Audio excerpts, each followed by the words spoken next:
Hey everyone, welcome back to another episode of the Retro Gamers Podcast, episode 172. Larry here. And Anthony here. And what's going on, sir? I don't know. What is going on? It is a leap year week. It is actually, yes. We have an extra day of the year this week. So my online handle doesn't make sense every 4 years. Oh, yeah, that's very true. You should change it to 366 just for, leap years. One time, one day, every 4 years. Just change it. Or do like 365 plus one. I should make more 366 my burner account. Or maybe you should consider more 365 and a third. 122 and an eighth? Sorry, 1/4. 122 and an eighth. Well, then you'd be, well, no, if you do that, if you think about it, it'd be more 365.25. You'd be like a Kingdom Hearts game. Ooh, I like that. Better than the reference I was just making. Yes, definitely better than that. And who lives at 122 and an eighth?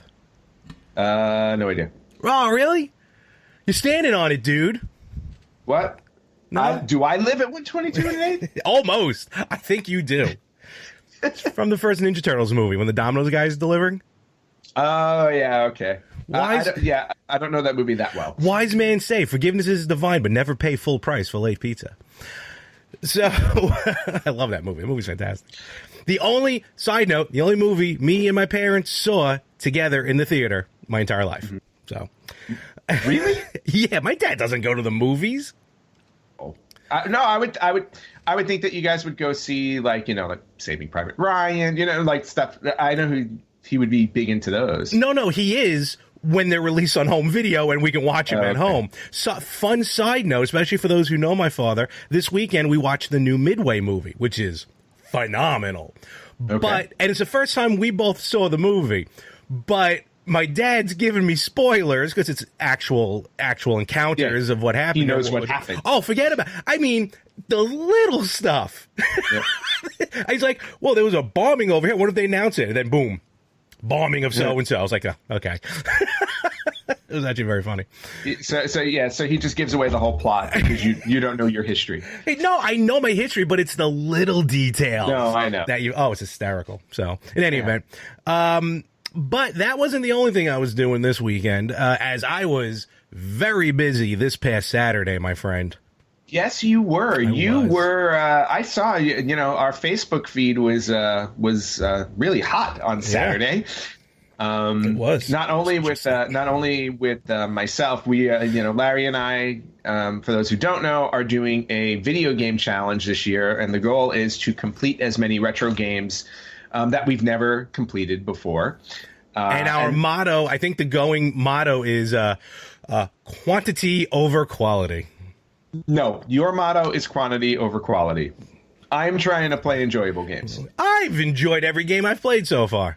Well, of course you have, because you've beaten them. Any game that you beat is enjoyable, no matter how terrible it is. Case in point, on Saturday, I started off the day combating your Bugs Bunny birthday blowout with Bugs Bunny Crazy Castle, which I played through. And then you decided to answer back. I did, and for a minute I was going to answer your Warner Brothers with my Disney, but it didn't work out too well until the evening. But yeah, so first, how'd you like, not Birthday Blowout, but Crazy Castle. How'd you like Crazy Castle? Crazy Castle was great. I mean, I remember playing it as a kid. I just don't remember, that they didn't make the game that difficult. It's just that daunting. It's just long. Yeah. And as a kid, I remember playing it because every time you beat a level, you get an extra life. And I remember playing it as a kid. It's like I would just shut the game off because I didn't want to play it anymore. It's not that I didn't want to beat it because there were 60 levels. Yeah. So now, as an adult and more of a completionist, it's fun to go back to the game and be like, no, I'm going to play all the way through. And Bugs Bunny Crazy Castle, even though it's a licensed game with Bugs Bunny and all the Warner Brother characters, it's a cool little puzzler. And at 60 levels, it was really fun. I had a great time playing through it. Which is weird how the NES, I guess it's not weird now to think about it. The NES game had less levels than the Game Boy game, but it is a fun game. And you're right, now that we're older and have a bit more patience, I think we can get through games like that. Because you're right. I'm like 12 levels in. I'm like, when is this going to stop? And then I just turn the game off. Exactly. And patience is definitely something that you've grown grown accustomed to in your older years, because we know how much you've talked about it ad nauseum, how much you never really completed games as a kid. Oh yeah, between just boredom or that whole situation where you get a new game, then the old game just falls to the wayside. Exactly. So you did Crazy Castle, which was very fun to watch, very good. Some of those like levels that brought you back, I didn't even know about. So yeah, there were some weird ones in there where I was like, well, I didn't grant it. Probably 2/3 of the levels in that game I never played. So that's true. So I saw your Crazy Castle, and then I raised you with the Little Mermaid, or I matched you. Actually, a game I've seen played before, and it is a fun game. I got to admit, yes, it's a short game, but it is a fun game. And I kind of blew through it, but you can, if you took your time, there's more to the game than what it was. And I was at Game On, and I'm like, let me just throw this in. It's kind of like Kung Fu, another situation where I was like kind of zoned in, and then all of a sudden they mentioned Ursula, so I'm like, okay, I got to assume this is the final level. And then that's when Brian was kind enough to start taking video. So I knocked that out, which was awesome. By the way, congratulations, Game On, 5-year anniversary. Yes, congratulations, Game On. So very good. I'm sorry I couldn't be there for the celebration. I really do. I really do love those guys in the store. It's awesome. They are awesome. And someone ordered him a pizza and had in the pepperoni put a 5. It's actually pretty. Oh cool. Yeah, I saw that. Yeah. So we had a good time at the anniversary. So then I was telling them about the contest, and then they're like, "Oh, we can probably." Help out with some games. Because like I said in the beginning of this contest, I feel like some of my games are going to be beaten at Game On for just the sheer access. I didn't realize that so far all 4 games I've beaten were all at Game On. Well, 5. 3 of them. Well, I'm up to 5. I've lost track already. Well, we're going to show the graphic here in a moment. Kung Fu. Actually, I was counting Kung Fu in my head. Oh, okay. So, but in any event, so we're playing around, having a good time. I tried my hand, actually both at the time of the recording, Friday night and Saturday morning, and then a Game On twice. I tried to beat Operation C on Game Boy. I did get, for the first time ever, got to the final boss. Got destroyed, but got to the final boss, so that's good enough for me for now. Then I tried my hand at Tailspin originally. A game that I tried playing on the Saturday morning collection, which I eventually did, which we are counting because it's an NES version of the game, even though it's on the PS4. But the mechanics was weird. But once you nail down the mechanics of Tailspin, it's actually a really fun game. So when all that was out, I'm like, I gotta get one up on Anthony today. And I'm like, I'm looking around, and they just happen to have it laying around. I'm like, let's do Where's Waldo. That is a short game, but a difficult one at times. I got to be honest with you. Like you're up at the screen. Okay. You're like looking. Yeah, no, don't do that. Waldo. Don't do that. We just lost like 5 viewers. For what we got to get 5 first. For Waldo, and then it just kind of ended. And I thought there was one more level. You hear me on the video. I'm like, oh, that's it. Okay. So then that was done. And then finally, when I got home, because I was so frustrated, I didn't beat it. And also because Tristan from Game On texted me later that evening and was like, nailed it. Like he beat it that evening. So I'm like, that's it. I'm putting it on. Of course, he had the cartridge. I got the PS4 version. But I finally got through it. And then that put me up. So I'm at 5 now? Yeah, you've got 5 games now. Kung Fu. Well, let's show the graphic if we can. Well, yeah, let's take a look at the graphic since the graphic put it on is the board. Updated. We're gonna throw it up on the board right now. And at some point, is it there? No. There it is. There it is. All right, so here's where we're at. So yes. Anthony actually showed up strong with the Goonies on Famicom, I got to admit. Yeah, and because the box art is so wide, it counts as 2. We will actually almost dips into 3, to be honest with you. I know. Look how wide it is. Anthony allowing Kung Fu, even though the disastrous end of 2019 with Kung Fu. That was awesome. Which, by the way, Tristan, because when I played it, Brian was there. Tristan didn't realize what happened, so I showed him the video of Kung Fu, and he looked at me and he's like, "You should not be able to play that game ever again." I'm like, "You're right, but I had to try one more time." Yeah. And then I came back with a couple of cartoons from our childhood, Bugs Bunny's Birthday Blowout, The Little Mermaid and Tailspin. This is out of order, but that's okay. And then Where's Waldo was on there as well. Well, I really didn't want to put Where's Waldo on the graphic because it just bugs me. Quantity over quality. That is you, not me. And that's where we're at right now. As of what's today, February 23rd, as of the recording here. That is correct. But it's going good. But yes, look, I get it. The games I've been playing so far have been quick. I mean, they're games. They're still games. So, but after what we're going to get into right now, after seeing a certain movie, I am determined to finally get a Genesis game on the board for me because we both saw last week Sonic the Hedgehog, and I have a feeling that we would lay this out, and it should be in the title of the episode. Spoiler alerts, spoiler alerts. Oh, no, I don't have spoiler alerts in the show title. Oh, well, we will. Well, you just gave the warning. We're going to give spoilers. I mean, at this point, Absolutely. It's a week after the movie. We are the retro gamers, so it's not like we can dance around the discussion. Yeah. So, and we'll try and put timestamps. If you want to skip this portion for now, and then you can come back and visit it because we'll talk about other stuff later. That's not spoilers, but. Let's get into it. Sonic the Hedgehog, the movie that the internet forced Paramount to redesign. You said real quick last week, Ant, that you loved it. Now let's get into details about this game, about this movie.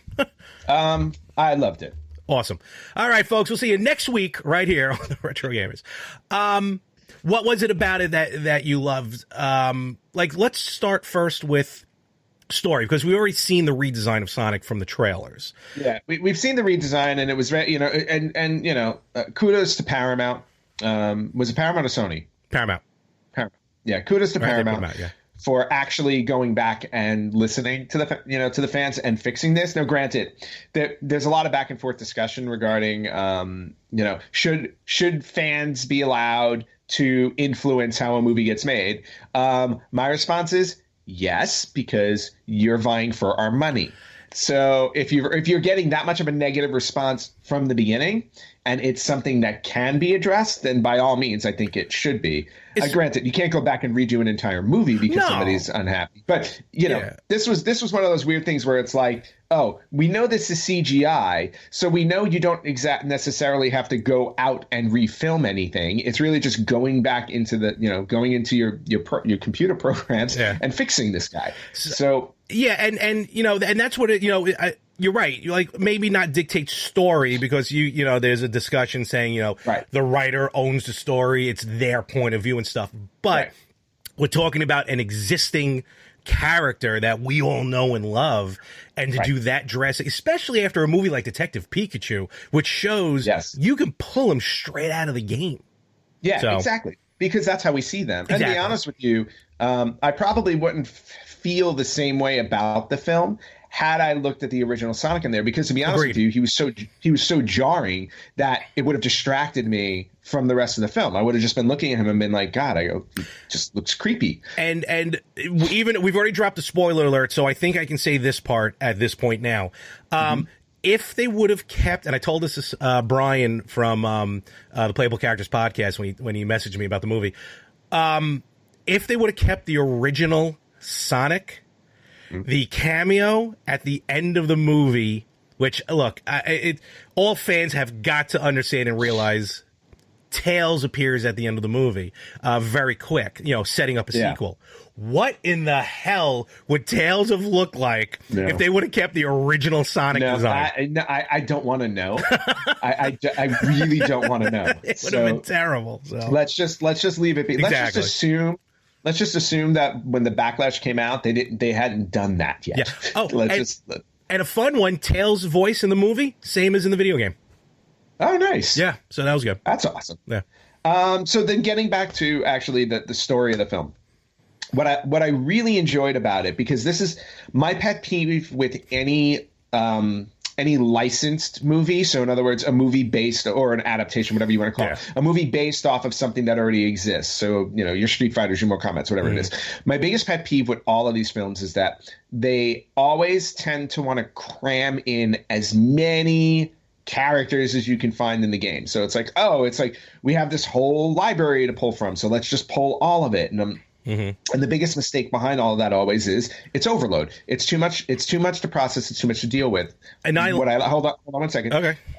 What the first thing that I have to give them credit for is the simplicity of it. You focused entirely on Sonic and Sonic alone for the film. You know what I mean? In terms of your hero character, and that alone to me was the first win, because it's like I wasn't dealing with Tails, I wasn't dealing with Knuckles, I wasn't dealing with Amy, none of them. It was just focus on Sonic for the first film. That great start right there. What I was going to say before was that the game, like a perfect movie that suffered from cramming in too many characters, would be Mortal Kombat Annihilation, in my opinion. Yes. Where they just, and half the characters they killed off in the beginning of the movie anyway. So, you know. No, absolutely right. Same thing with the Street Fighter movie, if you remember. Now, granted, that wasn't a good movie, but it literally had like the first one with Muscles and Brussels. It had absolutely every character in it. And I'm like, I was like, it was like blink and you miss half of them. It was weird. So go back to your comment of it wasn't a good movie. It wasn't a good movie. Where's my Street Fighter, the game, the movie, the game? Oh, God. Anyway. So, yeah, you're right, though. Focus just on Sonic, which, look, I think nowadays, and I've been subject to this, and for those of you just tuning in or listening for the first time, I know Ant hates when I say this, but it's somewhat true. He's kind of got a better mind of all this because Anthony lives in Los Angeles. No, but you've been on that side of production. You've seen how the writing works. You've seen how filming works. So you have a different mind than I would go as just the casual moviegoer going into a movie. So you're going to hear like Ant's going to really analyze it. He's going to do it from his point of view, but you're going to hear some good. And I love when Anthony talks about movies because you hear his that like his opinion on it from his point of view. Where me, I'm going to be like, loved it. Let's go on. But a lot of times I think nowadays where people do want instant gratification and instant satisfaction, like I think a lot of people maybe like would have wanted like Knuckles or Tails or something like in the beginning or halfway through the movie, where we have to realize in a world where we're getting a 9th Fast and Furious, franchises are just becoming very long spaced out television series. Yes. Where, all right, you have your first movie, you establish Sonic, then as the movies go on, you say you get 5 or 6 Sonics, kind of like Transformers. You know, we just kept getting more and more characters. So patience is a virtue when it comes, I think, to licensing nowadays with these movies. Yeah, getting characters in there. If anything, it's the Marvel effect, and that's basically what I can call it as the Marvel effect. Because when Iron Man first came out, obviously it was questionable right from the get-go. In other words, will this movie be successful? I didn't think it would. And the entire Marvel universe basically hinged on the fact of, will Iron Man be successful? Now, they could have said, well, you know what? Maybe we can make it more appealing if Captain America shows up in here, if the Hulk shows up in here, or somebody else. Like, let's start loading it up. It's like, no.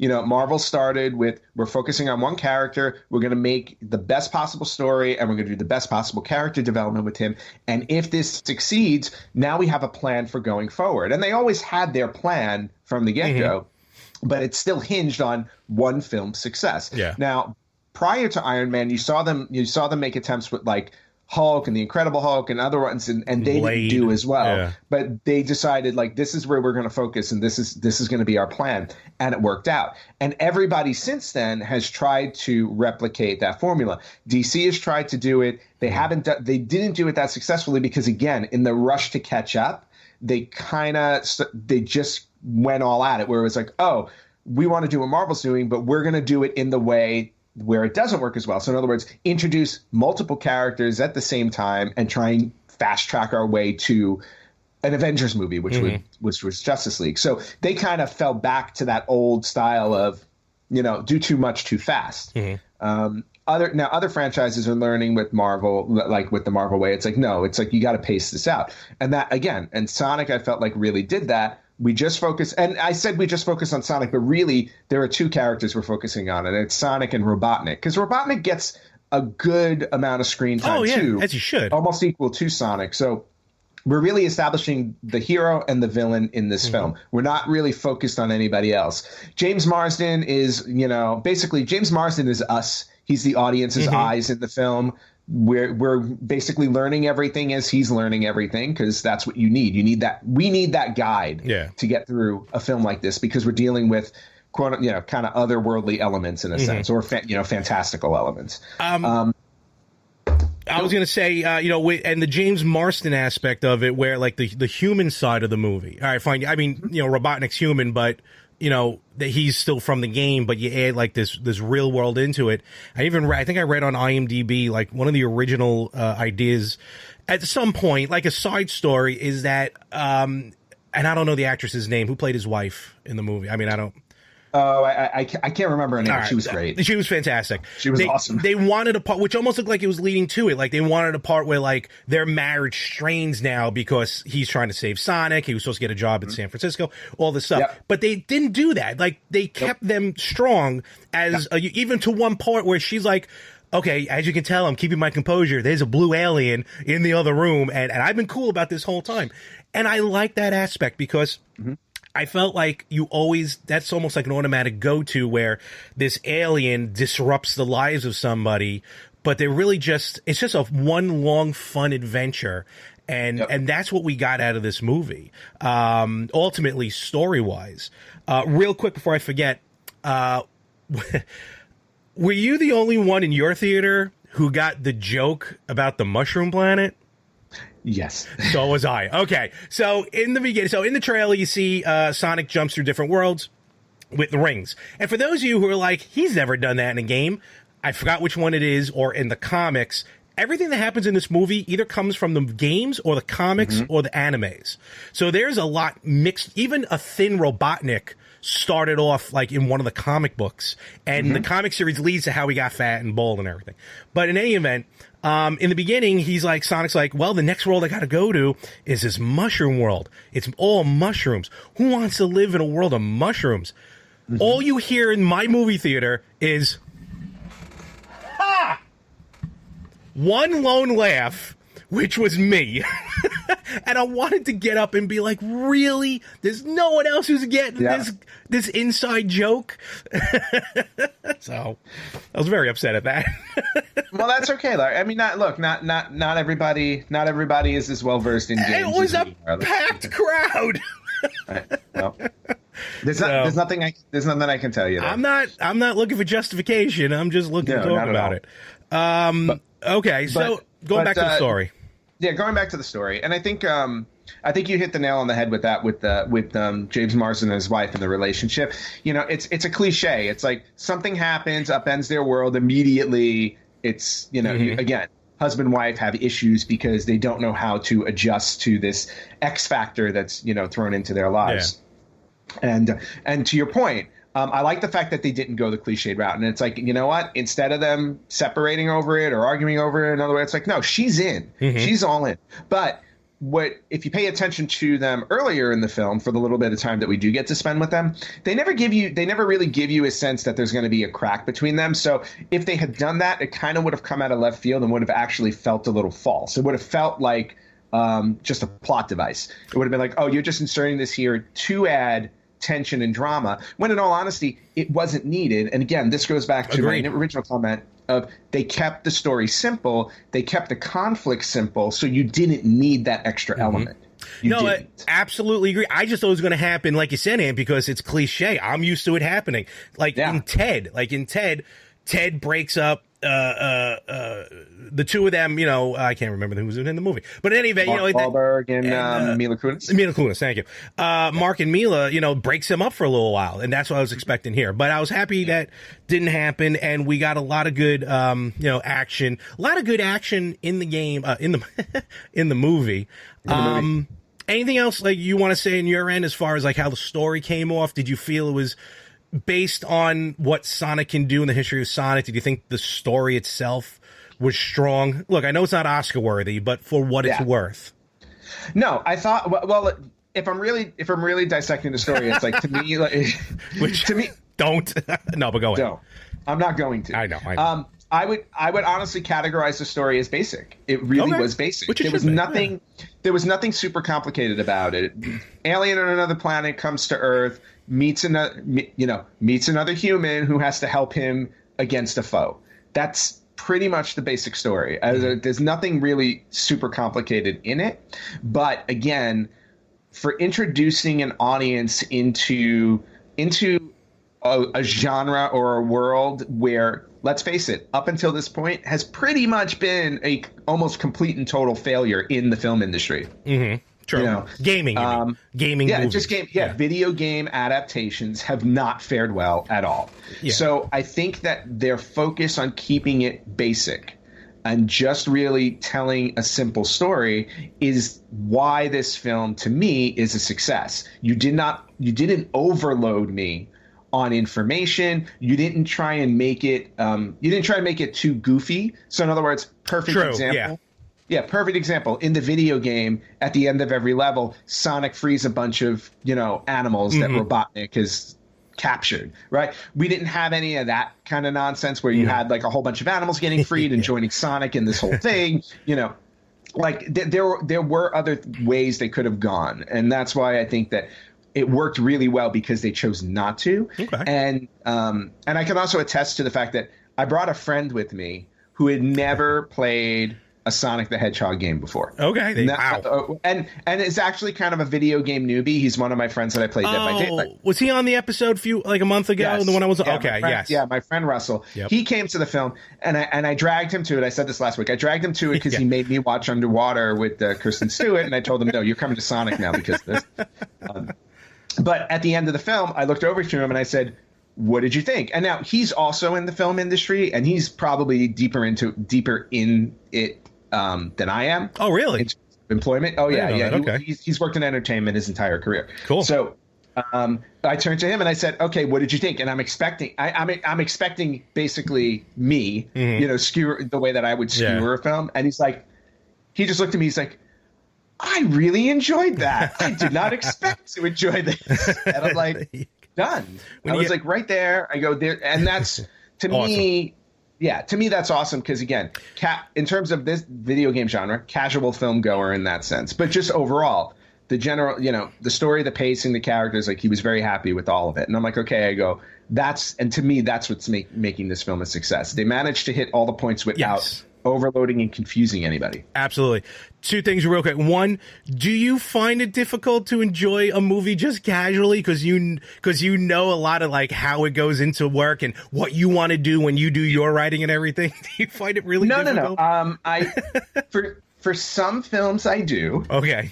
For some films I do. For other films, if I'm watching it and they're allowing me to catch something or critique it immediately, I start to lose it because it's like perfect example was Us. When I watched Us, about halfway, like 2/3 of the way through the film, I noticed something, and I'm like, up until that point, I was along on the ride, and then something happens, and I'm like, wait, plot hole, plot hole, plot hole, plot hole, plot hole, done.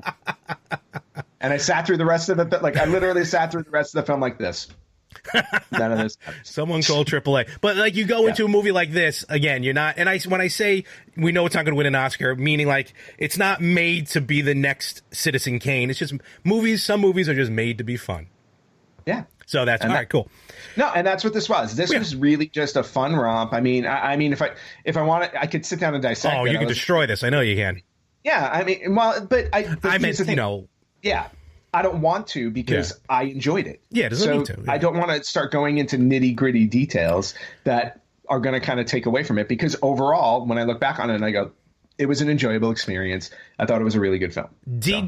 At points, because I did this and I had to stop myself, did at points you find yourself looking in the background and stuff for Easter eggs? Yes. I about halfway into it, I'm too busy like looking in the background and stuff, and I'm like, what's happened? I just missed what happened because I'm trying to find like speed shoes or a TV monitor or something. Yeah. No. I did do some of that, but I was really focused on the story. I wanna turn things over to you for a minute since I've been talking a lot, because I want to hear how you felt about Jim Carrey as Dr. Robotnik, because I know how I felt about it. But what did you think of his portrayal and just his overall story in the film as well? So here's the thing. I got to start off by saying the reason why I really enjoy Jim Carrey as this Robotnik, because the Robotniks I'm used to, like in the video games, you don't really hear him talk. You don't really see him move around. other than when you're fighting him in each of the boss levels.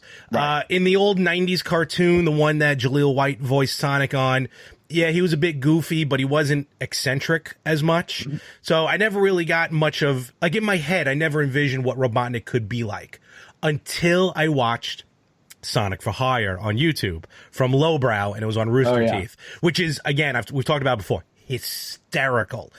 In that series, they portrayed Dr. Robotnik as just this nut. He has no pants on. He's always in his underwear. He's always like, just, he's high voiced, and he's off the page eccentric. In fact, they've been doing those characters review the movie. In fact, it's very funny. Because of that, I saw a lot of that Sonic for Hire Robotnik in Jim Carrey's portrayal. I am not saying Jim Carrey based it on that. He probably doesn't even know what that is. But that, I think, saved me. Because if I went into seeing this without having like that background of what Robotnik could be like in a goofy way, I probably would have thought, oh, it's Jim Carrey being Jim Carrey. And then I'd be like, where's the fat, bald Robotnik throughout the entire movie, not just at the end? That would have taken me out. So in happenstance, luckily, Lowbrow helped me for that. With that being said, I think this is Jim Carrey back to being Jim Carrey, that goofy. From what I understand, I think almost all of his lines were ad-libbed, basically. Or at least just not from script, like changed in some way, shape, or form. Okay. Especially the dancing scene. They said, just run with it. It reminded me of a very In Living Color, Ace Ventura, Jim Carrey, which I really love. So I was happy to see that. For a nostalgic movie based on a 90s video game, we got a 90s Jim Carrey. Yep. I loved it. So... Okay, good. Yeah. And I agree with you. You know, it was nice to see Jim Carrey return to form after so long. I think obviously the time away from that helps the nostalgia of it, because it's like, wow, I haven't seen Jim Carrey act like this in over 20 years. Exactly. I was like, but then on top of it, when you're doing obviously a video game villain, you want to add there's got to be a little bit of camp to it, especially when you're dealing with something lighthearted. In other words, they weren't going a super serious route with this film, except for maybe the opening 2 minutes. But it wasn't supposed to be super serious. So your villain still had to have he definitely needed a comedic flair, because they were going for action and comedy. Yes. And obviously Jim Carrey is a master of comedy. So just allowing him to pretty much chew the scenery, and that's exactly what he did. And he just ate it up, all of it. He just shined the whole time. Like he was shining the whole time. Like every time he was on the screen, like I would always start to smile, because as serious as he was, with the I got to catch this thing. He was just on the whole time. Talking about smiling, and I do this a lot now when I go to these nostalgic feeling movies. I won't lie. When the Muppets, when they came back for the first time to theaters in a long time, a few years ago, I sat there, and when they put on the Muppet Show near the end for the telethon, I shed a tear. I'm like, I just went back to being a 5-year-old again, hearing the song. So I'm not saying that I cried during this movie, but I definitely felt moments just wash over me, like, there's Robotnik in the red suit in a flying vehicle. Oh my God, the part like after they win and they're redoing the house, they have this like slow piano version of the Green Hill Zone music. Even the real part when they do the the total rip on X-Men and Quicksilver with Sonic moving so fast everyone stops, which were two very funny moments. He plays on the scene when all the bullets are at him that we see in the trailer. He plays a tune on it, and I think it's the end level tune, like when you went. And when I caught some of those like Easter egg stuff, like the scene when they're in the hotel and Sonic goes all over the place.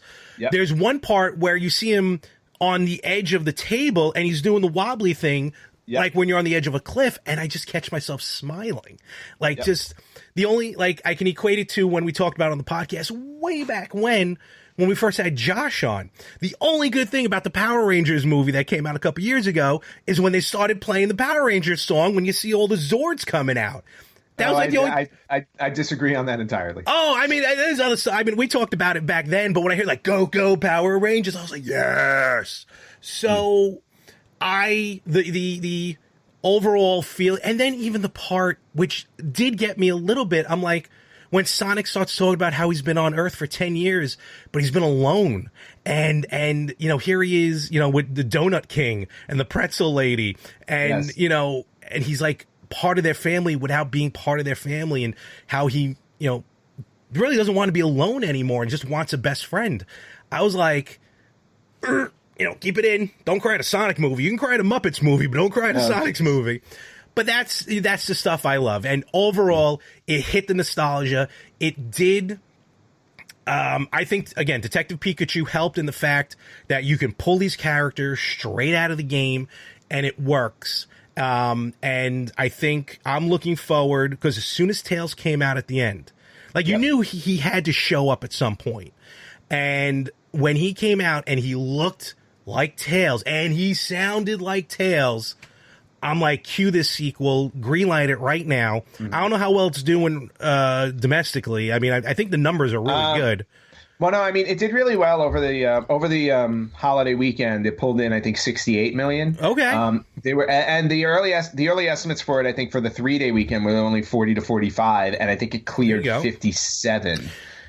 So it's definitely above expectations. Internationally, it's doing decently as well. Okay. I want to say the last time I checked, it was like 130 or 140 globally, and that does not count this past weekend. I didn't check this past weekend's numbers, but I think it's safe to say they were already anticipating it coming in first this weekend, because it really doesn't have any solid competition. Yeah. So I mean, I think we're looking domestically at this point at a good solid, I want to say anywhere from 160 to 180 domestic.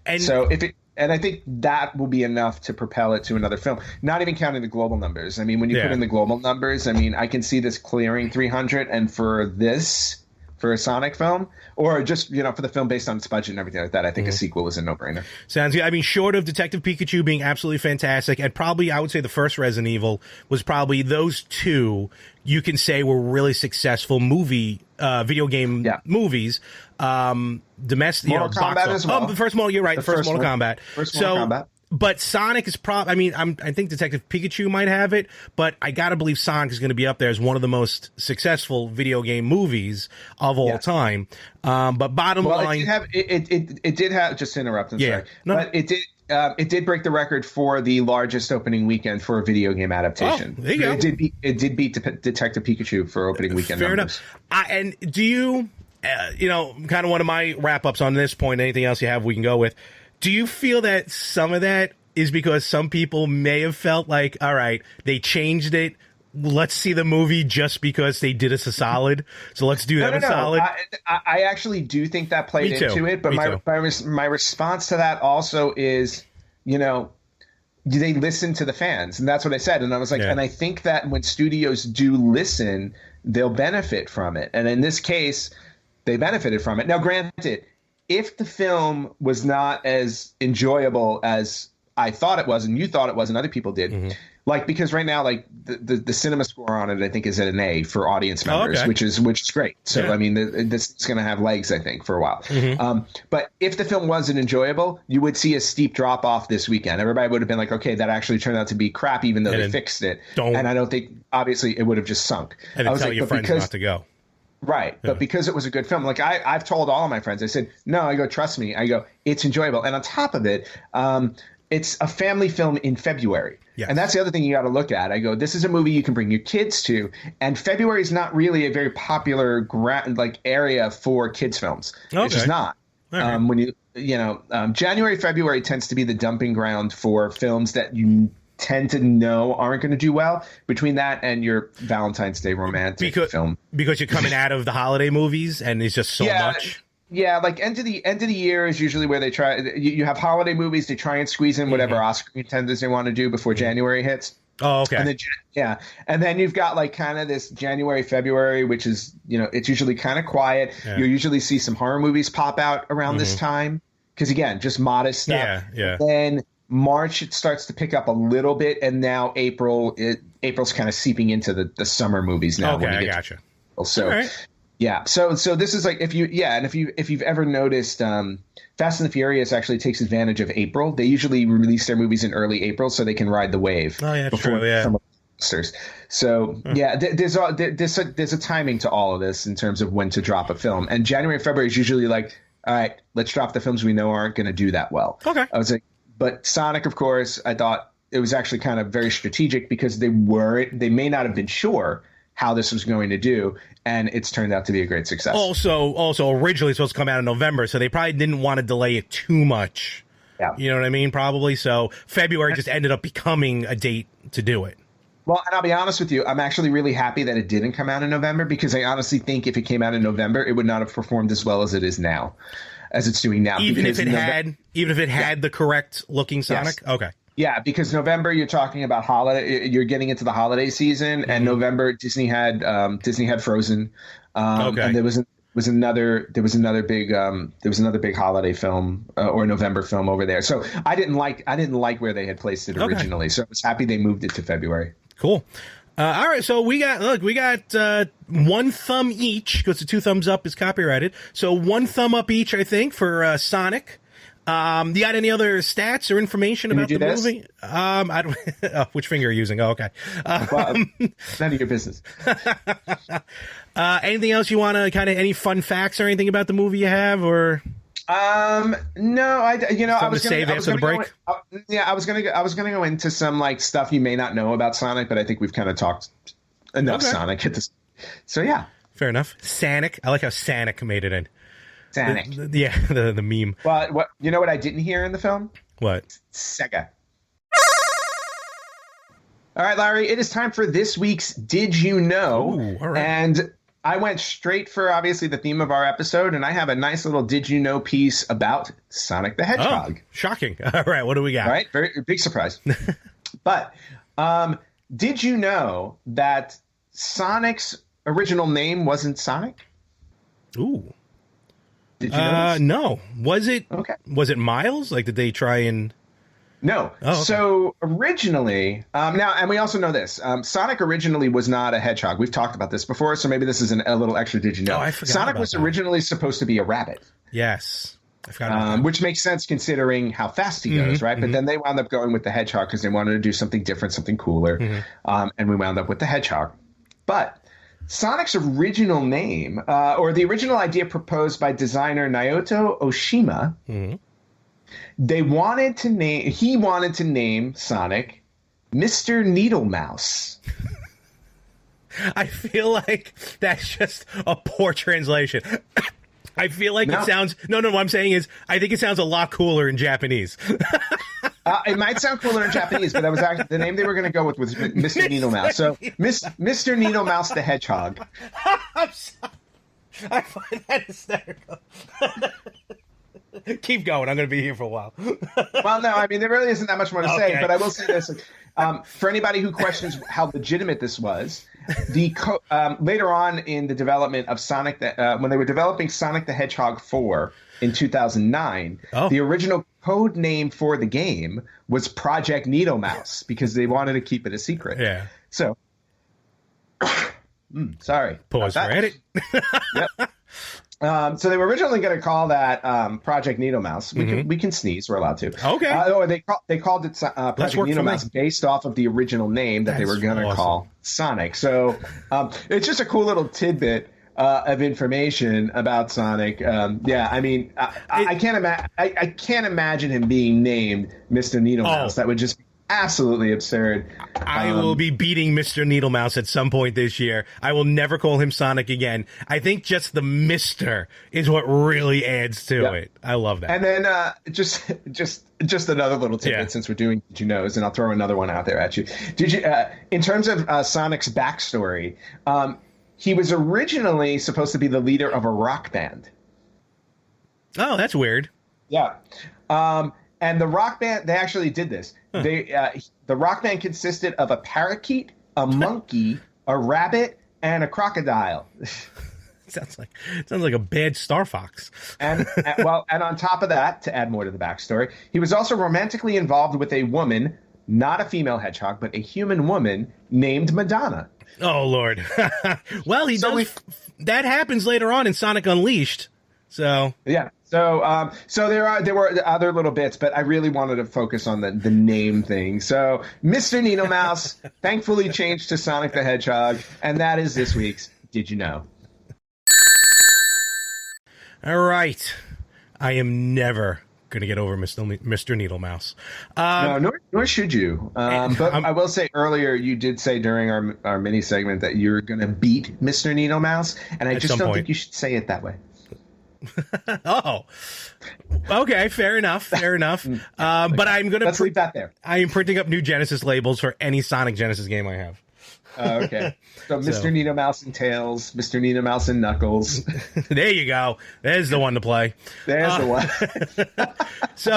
So what do we got today in news, Ant? Retro news. I got a few things. I don't know what you have. I got nothing. Actually, I got something, but it's not news. And most of these things we posted on our page, but I wanted to just bring them to people's attention. Yeah, sure. So the first thing was, and I thought this was really interesting because this is a game that definitely brings me back to college and my love for the Sega Dreamcast. But it was announced earlier this month that Tony Hawk's Pro Skater is getting a documentary. That's interesting. So, it just recently announced. It's going to be at the Mammoth Film Festival, premiering on February 29th, and the name of the documentary is Pretending I'm a Superman. Now, if the title sounds familiar, it was the iconic song that was in the first Tony Hawk Pro Skater. It was called Superman. It was a ska song. I'm trying to remember who sang it. But call me Superman if I'm alive and well. That one? No. That's 3 Doors Down. Oh, never mind. I could play a clip of it, but I just can't think of it off the top of my head. Enough. But anyway, Superman, Pretending I'm a Superman is the song in the game. So the film, the documentary, releases February 29th at the Mammoth Film Festival. More importantly, I'm looking forward to actually seeing this when it comes out, cool. For the general I didn't audience. know it already. Goldfinger. Goldfinger was the name of the ska. Gotcha. I didn't realize this was. I didn't realize it was coming out like in a. I just thought it was in like pre-production or something. That's pretty cool. Apparently it's been in the works since 2016. Wow. So literally had no idea that this was working out. This was happening. So really cool. It's something to keep an eye out for all of you Tony Hawk Pro Skater fans out there. You're going to have a documentary about the game coming soon. Now, let's face it, that game was just amazing. Phenomenal. Like it literally came out of nowhere. It's like we've had like a few skateboarding games over the course of time. I was like, but this one just shattered everything. It's no skate or die, I'll tell you that much. It was totally different. I didn't think it would, it was the signs, skateboarding was popular. Yeah, it just hit at the right time. And neither one of us are skateboarders, but yeah, the game lived for itself. Yeah. So we have that. We have that coming. Do you want me to just run through my news? Yeah, because I got the stuff I have is different. But yeah, just go through the news. Oh, okay. No. Okay. Just a couple of other things, and then we'll jump into our other stuff. So Tiger, if you remember Tiger Electronics. Oh, yeah. Tiger Electronics was well known for making handheld games in like the late 80s and most commonly in the 90s. Mm-hmm. So the little handheld games. Yeah, I thought I had one. I guess I don't. Nope. But they're making a comeback. So again, Tiger is jumping on the retro bandwagon. Nice. And they are releasing retro LCD screen even better handheld games. And the games that will be included, and they're launching this fall. Okay. For $14.99. Oh wow, good. Yep. That's probably the original price. Just like the original Tiger games. Each one is only going to play a single game, and they'll be graphically themed to the game. Mm-hmm. And the launch titles this fall will include The Little Mermaid. No, these do not count as retro games at all. Oh, boo! Sorry. The Little Mermaid, Transformers Generation 2, Ooh. X-Men Project X, okay, and Sonic the Hedgehog 3. There you go. So Hasbro, and again, this is in coordination with Hasbro. Hasbro says that each game is inspired by the original version from the 90s, so same control setup and stuff like that. 2 AA batteries will power the thing. Nice.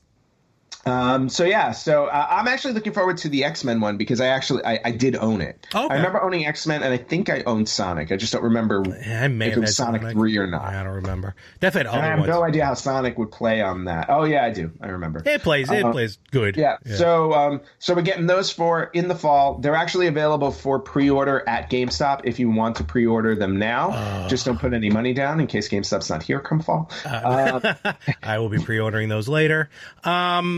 Yes, you will. Actually, I do have a couple of quick news that I found last night. It may be on your list, so I apologize. And it's both related to Netflix. First of all, Castlevania Season 3 will drop March 5th. Yeah, that one? Yes. Okay, yeah, I was flipping through last night, and I caught it. Finally had a date, so that's cool. Also that I found, and I did post this on our Facebook page, and this came out of nowhere, and I ended up watching it. And it's an original Netflix anime movie. So they did it. It's a Dragon Quest movie from the game. Dragon Quest, Your Story. I mean, it's a solid hour and 50 minutes, so it's a full-length feature film. Yeah. And it was, I got to admit, I mean, it's no Sonic the Hedgehog, but it was really good. To the point where it's just, even if you never played Dragon's Quest, it was just, it hit on all cylinders. It had a good story. A lot of it goes pretty quick though. Like it's, again, it's something that you can dissect, but take it for what it's worth. It's a Netflix anime movie. So, and anime movies usually do that. Like their stories are all over the place. But, and I don't want to give anything away. It's just the beginning and the end. Like the beginning is awesome. Like, I'm like, this should be the whole movie. Then it gets into the movie, and then the ending is like, what in the holy flying hell is going on here? And then, like, it's very anime, like, and I don't mean this in a bad way, like, very Japanese anime ending on how, like, the story goes. But I was not bored. I figured I'd turn it on for a little bit, see what it's like. I watched the whole thing. So when you get a chance, Dragon's Quest, it caught my eye because it had the slime was on the cover. So I'm like, what is this? Okay. I thought it was just like another, like, toys that made the 90s or whatever, or games that made the 90s. Oh, yeah. Oh, I need to watch that, by the way. So the wrestling one is really good. If you got a chance, if you got 2 hours to kill, absolutely watch Dragon Quest on Netflix. I recommend it. Yeah. Sounds good. Yep. That's all I got. Back to me? Yeah. All right, so a couple of other things to throw out. Over the weekend, New York Toy Fair happened. Oh, yes. Yes, and Larry, I know that that should be your mecca. I'm surprised you don't go to those. You should find a way to get this. I was going to say, it's business only. Yeah, exactly. It's business only. We're business, I think. I have coworkers that went. I don't qualify to go, unfortunately. A boo.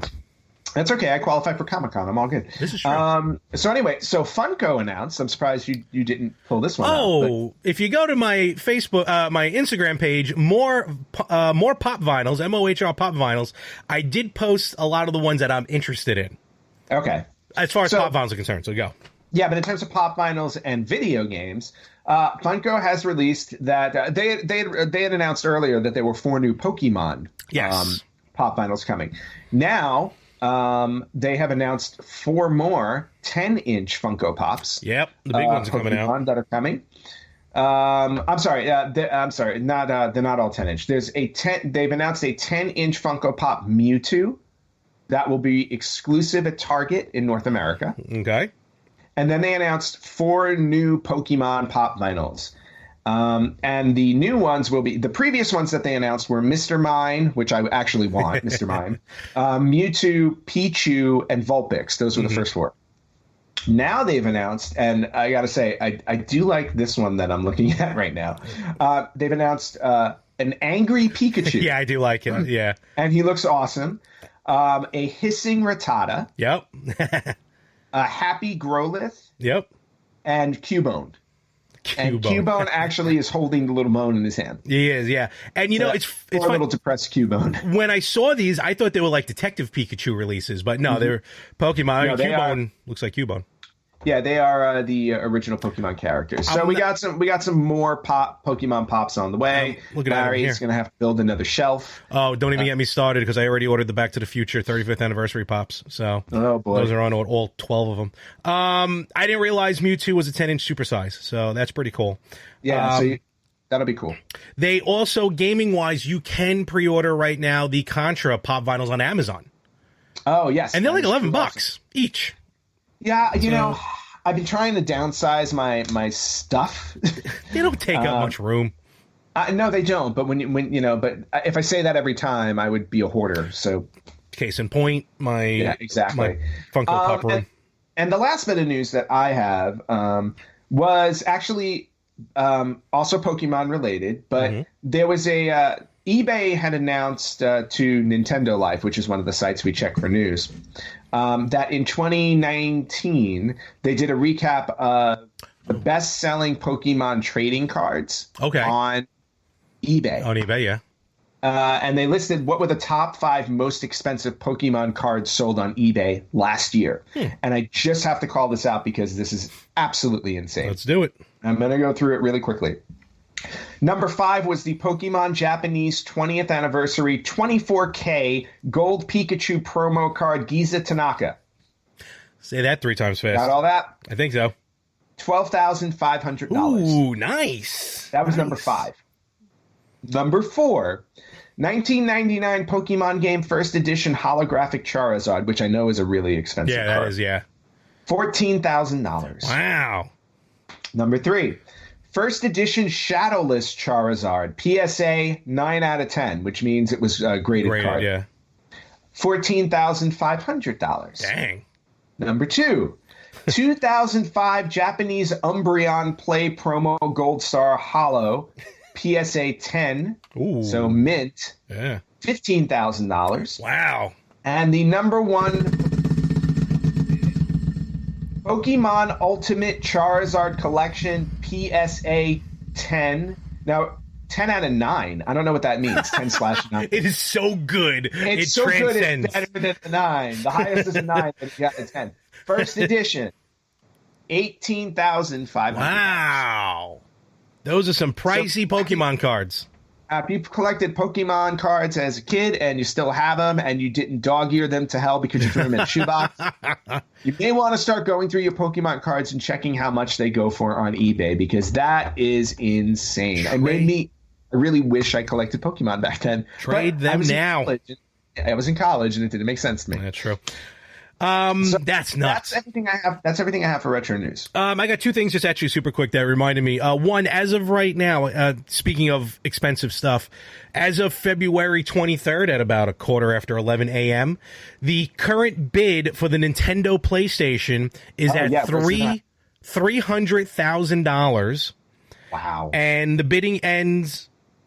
Oh no, that's the reserve. When the hell was the bidding end? Bidding ends some point. I think it's still going. Oh, ends in 12 days as of from the 23rd. That's insane. I heard though it is useless bidding on this thing because I heard a story or a rumor that the guy who owns the Oculus Rift, the Oculus set, he came out and said, "I'm getting this. It does not matter how much I have to pay," and he's got money. So.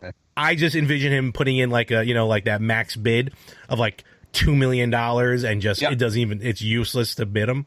So, which kind of ruins it, but is what it is. If you got the money, why not? Not only does it ruin it, it may keep people from actually bidding on it, which means that the seller may not get as much as he could have gotten had this person not come out and said that. True, because unless the reserve, they said the reserve would have been lifted on the 27th, so I'm assuming the reserve was lifted because it's already. Oh wait, today's the 23rd. Oh, maybe not. We'll see what the reserve is. Yep, and then finally, and Ann, I don't know if you knew about this. This one I think you will be interested in. As of right now, well, it depends on what system you want. As of right now, the pre-order for Retromania Wrestling is up and running.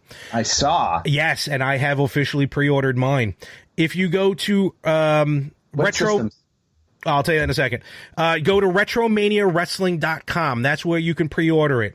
It's going to be, pre-order is available right now for the Nintendo Switch and Steam.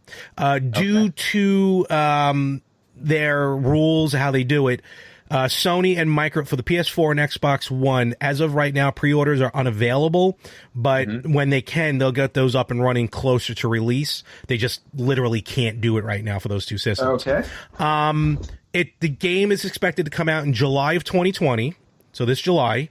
And remember, folks, if this is the first time you're listening, this originally started as like an homage to WWE WrestleFest and Superstars, the arcade games back in the 90s that are phenomenal wrestling games. I forgot the name of the company, but the company that made those games have came out and gave their blessing to this. So this is now the official sequel to WrestleFest. So it's part of the lineage. Very excited. Yeah, very cool. They got, and they partnered with the NWA. They partnered with House of Hardcore. For those of you wrestling fans out there, you'll know what that means. They got some big names in it. Jeff Cobb was just added. He just signed with AEW too. And John Morrison is in the game before he signed with WWE. So this thing's going to be fantastic. What I love about it real quick is, as of right now, unless some ridiculous company makes a physical release, right now it's digital only. So, and the pre-sale is $5 or $10 less than what it's going to be. Okay. So for like $25, you can pre-order the digital copy, or what I did for $5 more, like $30, you can get the digital plus, which is still a digital game, but they'll send you like the Switch box with the artwork for Retromania Wrestling, like an original instruction booklet, and I think like a sticker or something like that. So that's cool. The artwork looks really cool. So I definitely recommend it. Very nice. And with that, that's about it on the news. I'm just going to run through. There's going to be a little bit of a extra edition, so don't worry about it. For the 5th anniversary of Game On, I did some shopping. So let's do this real quick, because I got to admit though, this was a Game Boy heavy shopping time. So let's start off, and as always, I cover the prices just out of respect, not because I'm worried about how much they are. First and foremost, I picked up for the Genesis, and it's going to cover the name a little bit, but I'll do this. Subterranea. Ooh, nice. Very fun game. Yes. The mechanics on it are very odd. You gonna beat it for the contest? I'm gonna try to, in all honesty. Okay. So I got that for Genesis. Then I got, which has been a I'm not gonna say a holy grail, but it's been a game I've been looking to pick up again for a very long time, and I finally got my hands on it. And I don't care what anyone says, the Super Nintendo version is much better than the Genesis version. The Adventures of Batman and Robin. Oh yeah, I want that game. I definitely want phenomenal. That game. Yes. And then let's go through the Game Boy games super quick, because I picked up a bunch of them. Battletoads. Of course. Very cool. Super hard. Yep. Even on Game Boy? Oh, forget about it. Batman on Game Boy. Same with the Batman theme. Cool. Very nice. Picked up this game I saw, and I looked at the gameplay on it. Haikanyu Alien. No idea. No, it's an odd one, but it's a fun one. Actually, no, I'll save that one because that goes with my other story. This is how many I got. That goes with the other story. You should have bought the NES games that you beat. Should have. Balloon Kid, which was recommended by Game On. Cool. Yep, I saw the gameplay on that. Very fun. Very nice. Super Return of the Jedi, I thought was pretty cool on Game Boy. Nice one to pick up for the collection. Absolutely. Yes. Penguin Wars. This is a kind of a hidden one. The arcade game was just released on the Switch versus Penguin Wars. It's basically dodgeball, but it's like a fun. It's like a fun, goofy way of dodgeball. Okay. But wait, there's no more. I think that's it. Okay. Oh, is that it? Okay. Well, there's two others, but I'll show those in a second because I want to show this, and then we'll get to you, and then we'll wrap this up. Yep. I will give credit where credit is due. Sometimes a company may be so evil and deliberate in how they treat their customers, yet every now and then there's a glimmer of hope. And I have found new hope? The one, technically, yes. Actually, two of them. So, long story short, Limited Run has come out with releases of Star Wars games, re-releases of Game Boy, Nintendo, and 64, stuff like that. Actually, they're even releasing, I heard, for Sega CD, Rebel Assault. Nice. But what they did was they took the games, and for some of them, they put them in blister packs. So a friend of mine bought up a few of them with the idea of reselling some of them. Because you could buy more than one. For a company called Limited Run that sells certain amounts, apparently you're allowed to buy more than one copy. Yay. Anyway, so I told him, I will proudly pay you at a higher amount for your service, pay you more, and I will buy some copies off of you. He said, no problem. So my money went to him, not Limited Run. In any event, though, I will say, these look awesome. So first, here is, I did put pictures up. I did do a little video as well, but now that I have Ant here, so I got to back up. So, whoa. Oh, yeah, look at those babies. Almost pulled the entire desk with me. Okay. I saw that, so be careful. Yeah, okay. So, Star Wars. That looks great. Look at that. I mean, that blister pack. The blister, yeah, so it's an NES, it's a blue NES Star Wars cartridge in a Star Wars themed blister pack. Looks fantastic. And you can even see on the back, you can see the door. Oh, nice. Like the perforated door that you can open. Perforated door where you're supposed to open it, yes. And you can take it out, so you don't rip it off the front. Yeah, needless to say, you're not opening it. I'm leaving it in there, absolutely. So there's Star Wars. Here's the other one they put out, Empire. Very nice, with a red Nintendo cartridge. Yeah. I love the color treatment. Yeah, really color's awesome. And then what they did was I also picked up the corresponding, which actually look adorable, Game Boy versions. Very cool. Game Boy for Star Wars, yes. And I like that because you have more room on the blister pack. You can see the poster, the actual Star Wars poster. And such a tiny door. Such a tiny door. Oh, yeah, of course. It's just a Game Boy game. And then Empire. Empire, also very nice. Love those AT-ATs. Yeah, that ads look awesome. So because I'm not opening those, I did pick up on OG Game Boy Star Wars and Empire Strikes Back. So, all right, well, that's the way to do it. Get the original ones, play those, and then keep those for display. Though I think the Star Wars one on NES, that may be. I don't think we got one. Wasn't that the Japanese one? I do not recall. You know, a blonde Luke Skywalker who fights Darth Vader till he turns into a scorpion. I'll be honest with you. I've never played the Star Wars games on NES, so I don't know. All right, I gotta go back and double check. So I will give credit where credit is due. Limited Run, you did a really good job on this. He has the special edition one, which comes in a box set and all this stuff, and there's no blister packs you play. Thank you, Limited Run, for being the awesome company that you are. And the only other time, I believe my Jay and Silent Bob game will be shipping soon. So very nice. I've been very happy with them, with Night Trap, with the Dragon Lair trilogy that I bought from them, Dragon's Lair. That was really cool. So yeah, thank you, Limited Run. And with that, let's start to wrap this up. And I believe, I think you have a little ditty. I have a story. Of a lovely lady. No, I have a story and also a little shopping experience for you, Larry. Oh, okay. So yesterday morning, which was Saturday morning, after I had beaten Bugs Bunny's Crazy Castle, I was playing. You went out to celebrate. I went out to celebrate by playing Dead by Daylight, like I normally do. So I was playing Dead by Daylight with my friend Mike, and Mike? while we were waiting to get into a lobby to play the game, because it's online, you got to get into a lobby and all that stuff.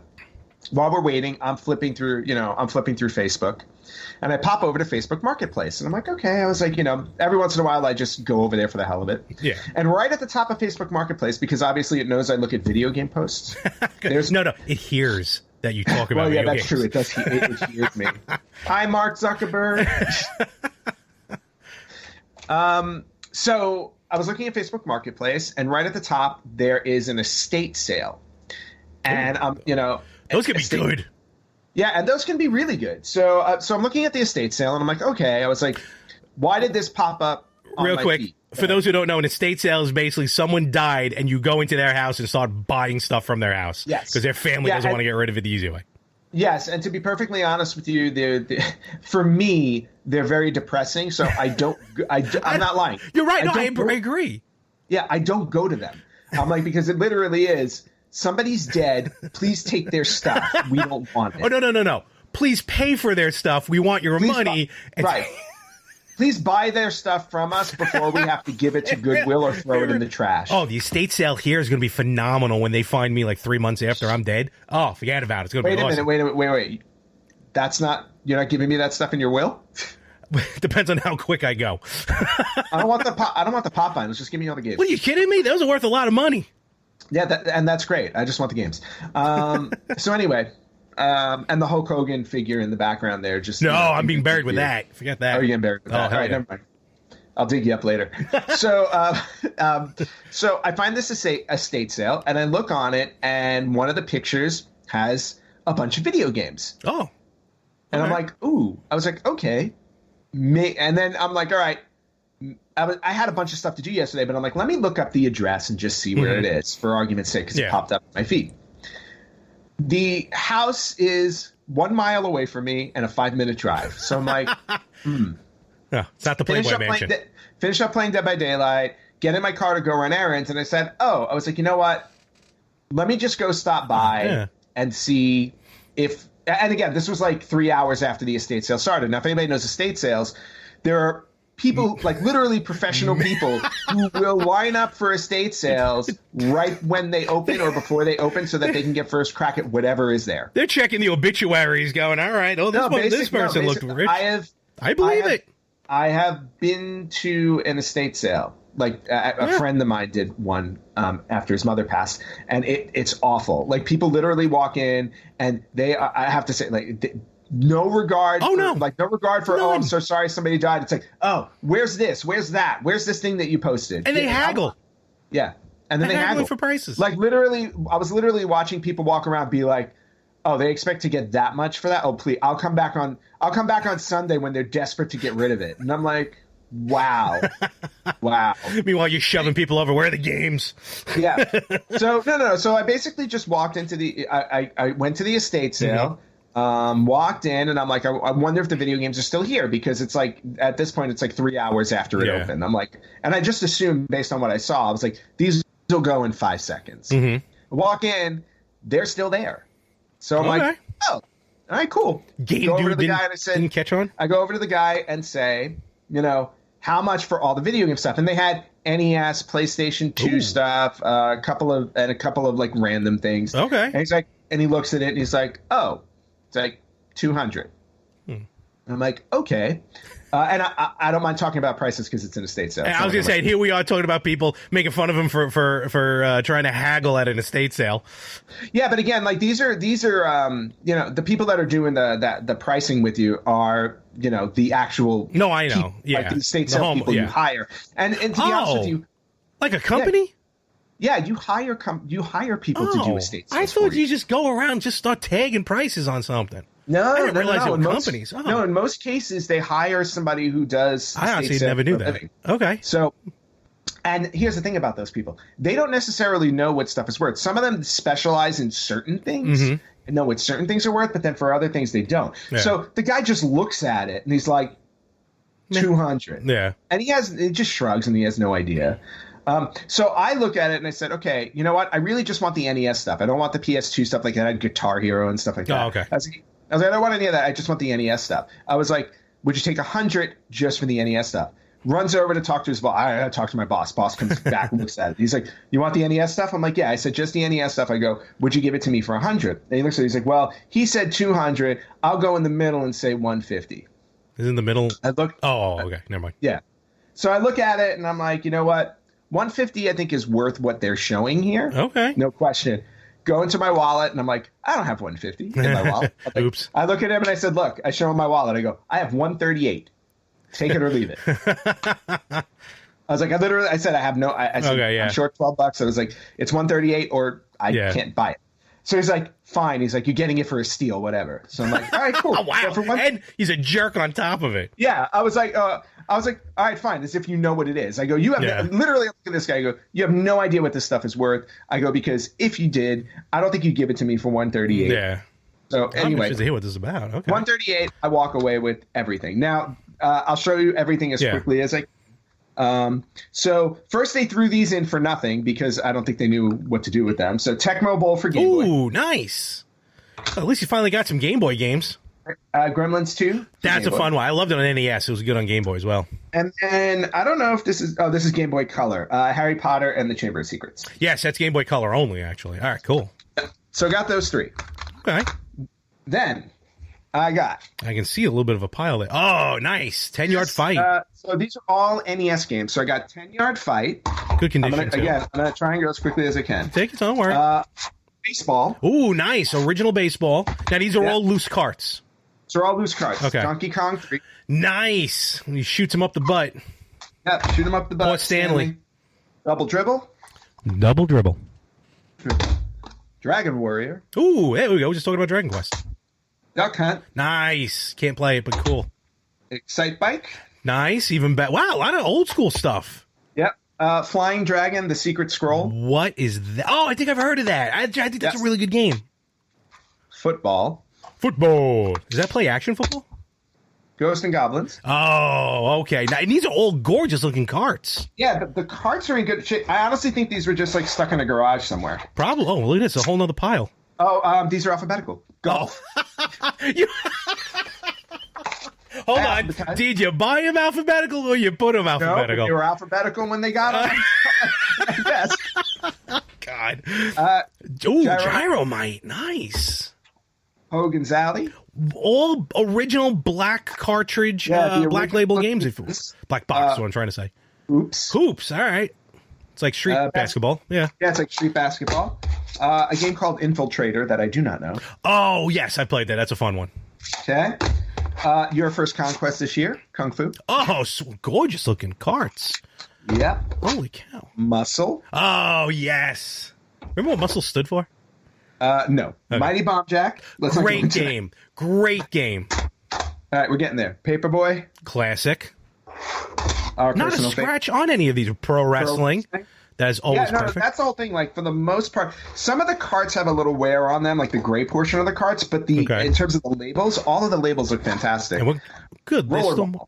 We were just talking about that last night at Game On. Okay. Yep. Rollerball. Russian Attack. They played that last night as well. Wow. Slalom. I never got into that, but still an original black box game. Soccer. Original black box. Very good. Super Mario Brothers. There you go. That's the one that we're talking about. Wow. So they had these for a while. The Super Mario Brothers Duck Hunt World Clash Track Meet combo. The old triple threat. All right, cool. Triple threat. TNC Surf Design. Oh, my God. I hated that game. I could never play it. I sucked at the surfing part. Turtles 2, the arcade game. Classic. That's my favorite one so far. I'm closing out here. Track and Field. Ooh, okay. The first one, not the second one. Very good. And volleyball. Well, they just air humping. So, all in all, when that's you count that up, good haul. That's 33 games for $138. That's not bad at all, especially for some of those titles. Sorry, I'm not done. That's not. Wait, what? That's not all that was. That's not all that was there. I thought you said NES. Yeah, no, I said NES. But what I also got with the games was what I really wanted, which was oh my God, Nintendo Power Set in box. And complete. The complete, which came with the NES, 2 controllers, a zapper, the triple. Actually, now you got 2 copies, I guess, of that triple, unless that's the one. That was the one that came. Oh yeah, there's the duct tape that's really close. And it has the power pad. Holy Hannah, that is, and the box is fairly good condition. It's got some wear and tear. It does. It does. But yeah, no. Look at that. Yeah. They had it all open and out too. Oh. So I was like, and it was funny because when I looked at the picture online, I didn't see the power pad, and when I got there, I didn't see the power pad, and I'm like, and he's like, the mat comes with it. I said, where's the mat? And he pointed to it. I was like, oh, I didn't realize you still had the mat. I thought I was just going to get the Nintendo. So, did the mat look good? Yeah, the mat looks in great shape. Really? That alone is the 137. That's what I said. All right, so going into this, you said I just assumed games, and I'm like, 150 for a bunch of games, even for those games alone. because there's a couple of low price. It was games. all about. But no, that's that right there, brother. That is fantastic. Yeah, I was so happy that I walked away with it. I was like, unbelievable. That's an episode of Storage Wars you want to see. Yeah. So or Steam Wars. I'm really happy that I went to the estate sale because this was this was a great find for me. I'm really happy Mrs. Milligan passed away. What? Really happy Miss Milligan passed away. I think it was Mr. Milligan. Oh, okay. No, that's awesome though, Ant. That is a fantastic haul, and literally a steal. Yeah, it pretty much was, and I'm very happy that. And to be honest with you, whoever was selling it, that it went to a good home. It's not like I'm going to turn around and sell it or something. I go, this is actually going to sit in my collection, which is great. This coming from the guy who will not buy 2 pop vinyls because he's running out of room. Just bought a giant. Well, now you know why I don't want to buy 2 pop vinyls. That are $22 in total. No, that is fantastic, all right, Ant. Larry. If you let me tell you something. If you walked up to them and you saw all this stuff and they said 200, would you have given them 200? Me, I probably would have just for that stuff. Actually, those alone are worth it. I don't even know what they have for the PS2. Those alone is worth 200. Yeah, exactly. So I couldn't say no. No, you're right. You're exactly right. So that is fantastic. Good stuff, my friend. That's the way we're going to close out this episode. And with that being said, we can, remember, folks, you can check us out on Instagram, on Facebook, on YouTube at Retro Gamers Podcast, on Twitter at Retro Gamers Pod. And they can email us where? Email at theretrogamers.com. Yes, and we'll be posting a lot of stuff, especially on the Instagram and the Facebook. I'm trying to keep Twitter going. But with that, we're going to call it. And Ant, enjoy, sorting out all those games and everything. Well, actually, you already did sorting them out. They're already alphabetized. Well, not anymore. Well, no, they are just backwards. I stacked them up nicely. I saw. Trust me, we all saw. And forgive me for the Batman villain aspect of this camera. I didn't realize it was a little crooked this week, but whatever. So, Ant, have a wonderful week. You do the same. And with that, we will catch you right here next week on the Retro Gamers Podcast.